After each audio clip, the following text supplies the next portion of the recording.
Second to last, is a personal storytelling experience. And this is a little bit touchy-feely. But you really want a time to look back at a time when you felt engaged and empowered as a storyteller. You want to look for your comfort zone as a storyteller and hold on to that because you're going to use that later. For you, this may be telling a story around a campfire, telling a joke or to a laughing audience, or painting a picture. But me, I always think personally about being 10 years old and my first experience with role-playing games. So my friends and I didn't have rule books, but I made up a pretend world, my friends made up characters, and we rolled dice and told collaborative stories that it's still this place of warmth and comfort where I feel like anything is possible when I think back at that time. So finally, of course, you need that focus on the central question of game narrative as you go forward and as you get ready to make this thing. You want to keep this about how the premise, rules, and actions come together to create a player's story. You're not testing the mechanics, the look and feel, or the game balance. And you want to keep in mind that those are not what's on the table here. So once you have that all ready, basically my first step is an initial write-up. I lay out the narrative elements of my game. These can be notes. They can be totally informal. They only have to make sense to you. And I'll go through these pieces in the order that I like to use because this is the order that makes sense to me. First of all, the premise. This is going to be the most fun part of this write-up. Just go nuts. Write down everything that's exciting to you about your game. So, you know, you might be like, oh, my game is this world where stories come to life, and there are luck dragons and rock biters and empresses. Write all the stuff that you think is really exciting, but only do this for about 10 minutes, because that'll force you to stick with the things that you think are most exciting and important, and it'll cut you off, because if you don't do this, you could waste a lot of time just writing down exciting things about your game before you get to the meat of it, which is the player. The second thing is putting the player in that world. Think about the player role. Does the player actually assume a role in the game? Are we going to put them in the shoes of a character in the narrative? Are they going to be John Malkovich? How much of an identity are we asking them to take on here? Or are they really just playing the game as themselves? This is the second question you want to answer. The goals of the player. So what's the carrot on the stick? What's pulling them through the experience? So I always go back to Scrooge McDuck, man. Scrooge is so great. Scrooge loves getting money. And you might think that that is his goal. It's nice, it's simple. But money itself is not his goal. His goal is to get all this money and then to swim around in a huge pile of his own money. Like most players, his goal is experiential. There's an experience that he wants to get out of this. And your players are going to be the same way. Conflict. So what obstacles are in the way of that goal in your story? What are the barriers to efficient victory? And I say efficient victory because a player can play your game for as long as they are intrigued by it. So Sisyphus here, his goal is to get the rock up the mountain. And his conflict is with gravity. And for some reason, he keeps on playing this game. It's compelling to him. I don't know why. So then we start to get into more of the meat of where narrative comes in, player choices. Jot down the big interactive choices, and basically, this is where you want to look at, in the abstract, big picture, what is the player trying to do? Are these choices tough? Are they meaningful, like deciding whether or not to get on that plane? Are they strategic? Or are they more tactical? Is it more a matter of who to aim at and who to shoot in a moment? These are all choices, and whether they're large or small, you want to write them down. And you also want to write down actions here. So actions and choices, that's a sort of a fine-grained distinction, but think about it in terms of this one-man band. His choices are where to play and when to play, and his actions are his player verbs, his guitar, his cymbals, his drum kit.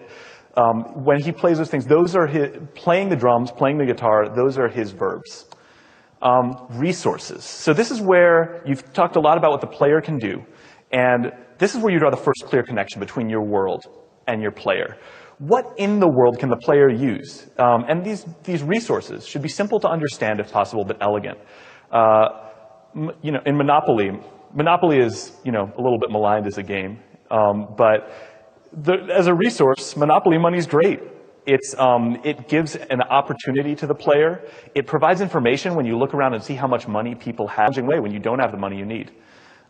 So for the final element, we're going to go for a little farther into the world in the story, and we're going to outline our game events. Now, you don't want to think about this as a formal system of rules, not yet. We still want to keep it high level and think about what sort of changes are taking place. Are these changes regular and predictable? Or are they clockwork, or are they big and dramatic? Put in biblical terms, does it rain twice a week in your world? Or is there a flood on the way that's going to hit at hour 2? These are the things you want to think about. So now that you've done that, you've sort of written down some elements in this area that crosses, if it's formal and informal, you've sort of laid out narrative elements of your game. And you've thought about how the player's going to interact with that world. So now it's time to start building out your story. Doing this well may take you back into your right to make changes, and that's okay.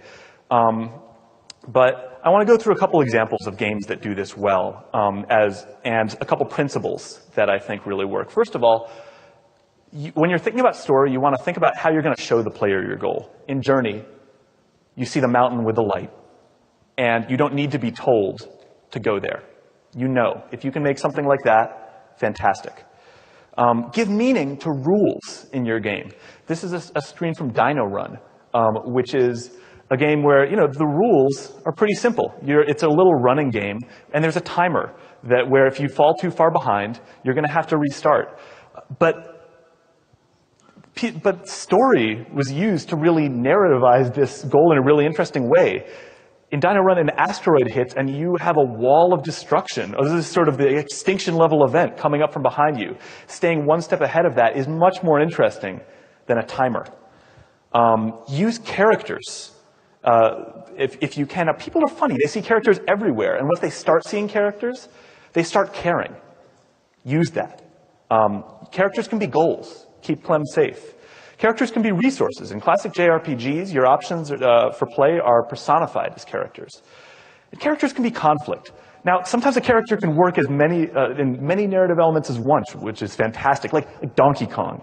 He's a source of conflict. I mean, he's holding your goal, this damsel in distress. But he's also throwing obstacles in your path. He's also disappearing back up the level and driving you onwards for a long-term goal. He's such a central part of the game narrative that even though he's not the playable character, he's not playable, the game is named after him. The game is not called Mario. It's called Donkey Kong. Because this character is so key to the understanding of the story. Finally, you've got your story events that you've been interested in, the things that happen. Try to tie them into the player's actions as much as possible, the things that you know the player will be doing. And that will make them meaningful. So finally now, you want to cut story points that don't do any of these things, that don't reinforce or showcase goals, call the player to action, give them feedback, or provide a break or reward. I think I don't have as much time as I think I do, so I'm going to go fast. Okay, so next, drafting the rules. Basically, when you're figuring out the rules of the game, now that you've got the elements, now that you figure out the story, remember, you're playing as the computer, so keep these rules simple. Remember, you're not testing mechanics. So if you can substitute, but you can substitute a challenge for another moment of excitement and test different outcomes. If you can do that, that's great. So dice are a good, simple way to do this. They may not be the same test to a player as combat, but they can provide that little challenging moment. But let's say you really want to test a player's skill to some degree. All right, you can do that. Let's say you think it's important for the game narrative to basically test their accuracy as a shooter will do. So, okay, make a little micro prototype. Put up a dartboard and make that a little part of your game. And success or failure can sort of depend on where they hit on the dartboard. So rules will be different for every game, but there's one more thing I want to emphasize. You may be simplifying actions, but you want to keep the elements of choice strong in your game, or else the player is not going to be doing anything in this narrative prototype. Identify your most important choice points and figure out what's behind either door. So now, it's time to actually start building. And I'm going to rush through this because it's pretty straightforward. Choose your pieces and use simple, familiar materials, as I said before. One quick note, don't use anything too light. So you're going to be tempted to draw on paper and just like make a little resource that way. But once you start playing these games, that's going to go all over the place. Weight it down on something like a coin, or it'll scatter. Making the board. So if your final step is setting up a space that's going to abstractly, for the player, represent their world, or more accurately, their screen. This is your game board, and you want it to have weight. You want it to be flexible and sticky. And you want it to have some simplicity and focus to it as well. You really don't want to overcomplicate this with the UI elements that you'll need down the road. Just think about what the player needs in that space. So now we've got a premise, a goal, a board to play on, resources that the players can use to achieve their goals, choices, rules that create conflicts and opportunities, and events that affect and inform play. So I know I started a little bit late, so I'm going to keep on going for a minute or two. You guys can obviously leave if you want. So finalizing your prototype. Basically, what you need to do now that you've created this formal system so it makes sense to you is build out your presentation. And this is where you're using that comfortable place, that storytelling place that really makes you feel like you're conveying a good story. So for some of you, it may be visual or written or some performative, but this is where you're figuring out how to communicate those rules and systems to the player. You're presenting that. Now that you've done that presentation, you're ready finally to start rehearsing the running of this prototype. Phase one, run the prototype on yourself. You want to be able to do one successful solo run if possible, but it has to be possible. You need to do a successful run on your own. And just see this as a conversation between you, the developer who's made this game and knows all the rules, and you, the player, who knows nothing about this game. You're going to find that you missed a lot of things. That's okay. You can just expect perfection, fix those mistakes, run it again.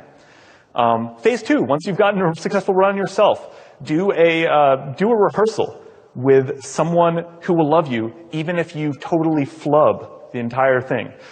You want to leverage their patience to work out the kinks in those presentation elements that you put together. And then once that has worked and you've got that presentation worked out and you've figured out from the first playtesters, this person you love, what is really unclear, now it's time to bring in some people whose opinion of this prototype really does matter. Bring back your conspirators, so either the collaborators or people whose opinions you trust. And this is pretty obvious. Just listen to this feedback. Oh, am I cut off? Okay.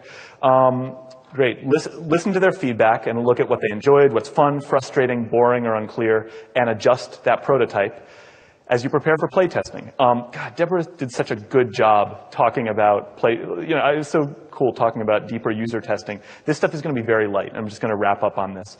I used to have a list of questions here. I got rid of it. I will put it up on the GDC Vault. But write down a few questions beforehand because you won't want to think about them afterwards. You want to write down questions, and also, if you can, you want to think about recording the playtests. Use video if possible, but you need to get permission from playtesters.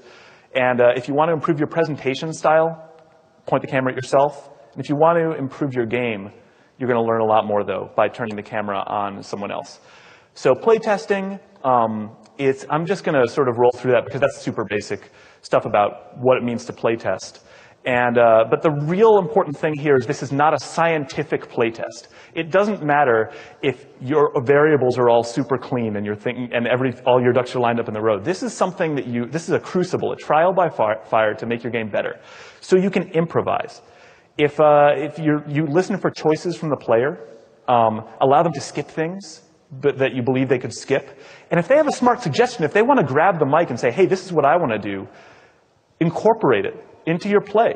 Just let it happen and see if it improves the game, as long as it doesn't seem like it's going to mess up the game too much.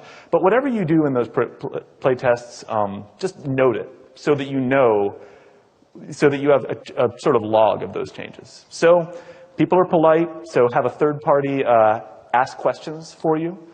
And also set aside time to review, again, another really basic thing. So almost done here. So once you've got all that, you've got playtest notes, and you want to look at the biggest problem with your prototype. Is the goal unclear? Is it too hard? Are there dead ends in the gameplay, or is it just not that awesome? This prototype, that's the nice thing about the fact that you made this thing in 3 days. It's disposable. Figure out some bold solutions to your problems, discard, kill your darlings, and try again. So when you finally achieve something that feels like a narrative outline that is interesting and exciting to players, there's a couple ways you can go. You can expand that prototype. You can generalize, because you're going to learn a lot from having someone run that prototype on you. So that's a matter of getting the rules in sort of a really formal setup so that you can be a player of your game, which will be useful later on. But you can also use this narrative outline. It's sort of this, if your collaborators and everyone all feels like, yeah, this is the game we want to make, this is an extraordinary production tool. You can bust it out into asset lists, think about the animations and all the pieces that you were sort of need to create as part of this game. And then you're also going to see some areas where this narrative, obviously, where the narrative outline, this paper prototype you made, really hasn't, where it's really not addressing issues. So then shift your focus. Maybe it is now time for that digital sandbox. So go back and prototype the next big question in your game. So that's all a lot of stuff. It's a lot of work. Even though it's disposable and quick, it's a lot to do. Why do I go through this process? Why do I think about it this deeply? Basically because a narrative paper prototype is going to help me save time and money. It helps me see if my premise, rules, and choices are compelling, to see if the pieces fit together coherently. It helps me form a shared vision of this whole game with my collaborators as early as possible. It shows me, of course, the player's perspective, but most of all, because it can turn early development, which can be very difficult and unsure, into a fun and empowering experience. Thank you.50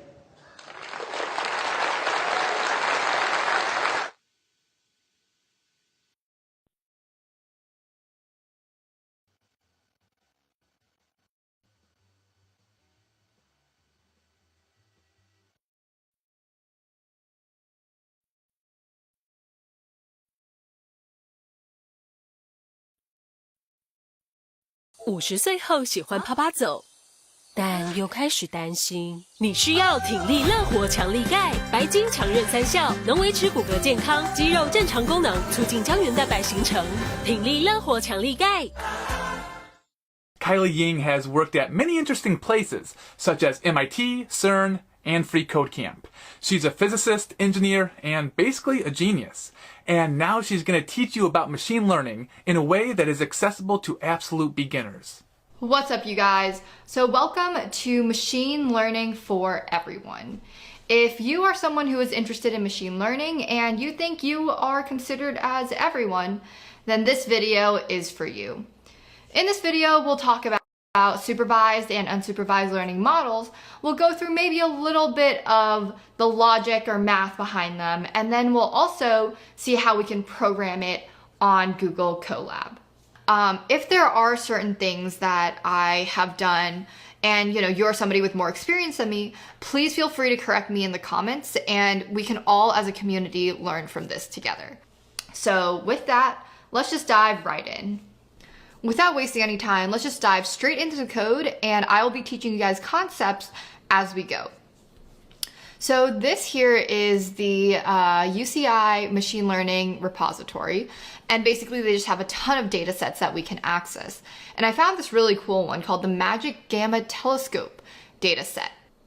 So in this data set, if you don't want to read all of this information, to summarize what I think is going on, is there's this gamma telescope, and we have all these high energy particles hitting the telescope.